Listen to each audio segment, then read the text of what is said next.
Times TV critic Judy Berman breaks down her top 5 new TV shows of April 2024. You say this woman's stalking you? Yeah, she comes to my work, she comes to my house. She sends me emails like all the time. I wouldn't say that's particularly threatening. Baby Reindeer on Netflix. A woman walks into a London bar crying softly, her eyes on the floor. She claims to be a powerful lawyer, but she also says she can't afford a cup of tea. So the bartender, intrigued by this suddenly chatty enigma, gives her one on the house. This isn't the setup for a joke, though the bartender happens to moonlight as a comedian. It's an encounter that will soon escalate into the woman, Martha, stalking the bartender, Donnie.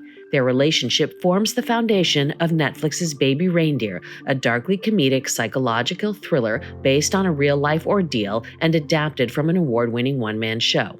It's a Trojan horse of sorts, drawing in viewers with the promise of schlock, then starting serious conversations instead about sexuality, abuse, shame, and how unprocessed trauma can poison even healthy relationships.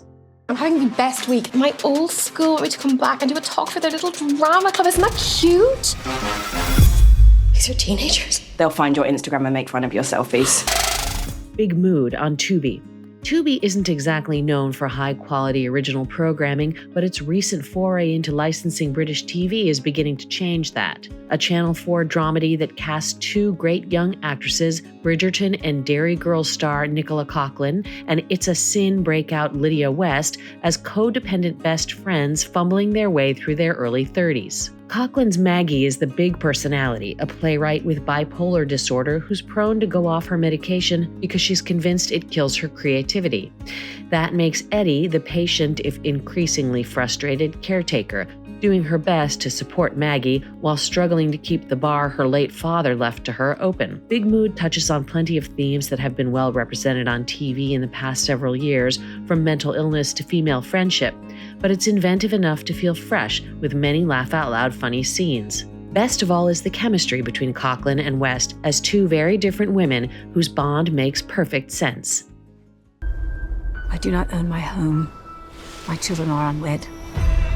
We have nothing. If this became known, your position in society would become untenable. Mary and George from horny historical fiction hub Stars makes no pretense at being high art, which makes it fun. The setting is 17th century England, and the eponymous characters drawn from real life are a minor aristocrat named Mary Villiers and her unfeasibly handsome son, George. A cutthroat survivor, Mary has connived her way to a comfortable life and is counting on her precious boy to elevate the family to the highest echelons of power. That means seducing King James I, who brazenly indulges his same-sex desires with a coterie of fiercely competitive young noblemen. George is extremely down for this dangerous game, and his adventures with Mary exerting pressure and betting madams in the background yield 7 episodes of delightfully pulpy entertainment. Biracial, bilingual. It was a synthesis of incompatibilities. So what did I do? Welcome to the world of spycraft. When you hear that Hollywood is adapting a book like Viet Thanh Nguyen's The Sympathizer, you worry. Published in 2015, the searing debut novel set in the immediate aftermath of what Americans call the Vietnam War. As Nguyen and the new HBO series both remind us, Vietnamese know as the American War, won a Pulitzer.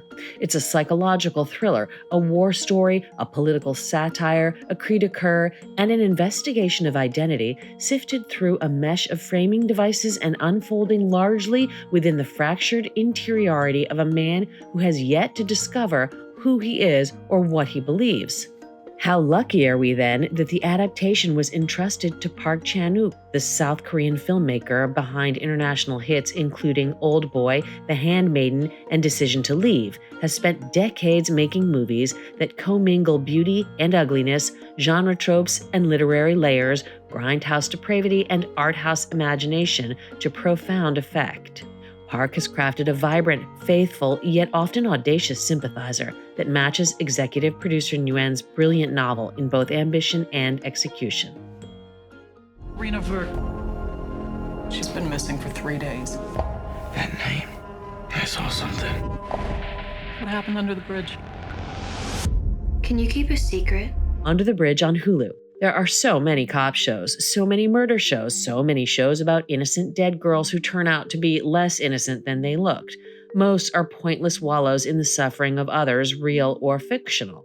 Of precious few, Twin Peaks, Sharp Objects transcend the cliches of an overplayed genre through artful storytelling and thematic depth. Hulu's Under the Bridge doesn't reach the latter series' heights, but thoughtful, empathetic writing and excellent performances make it more than just another dead girl show.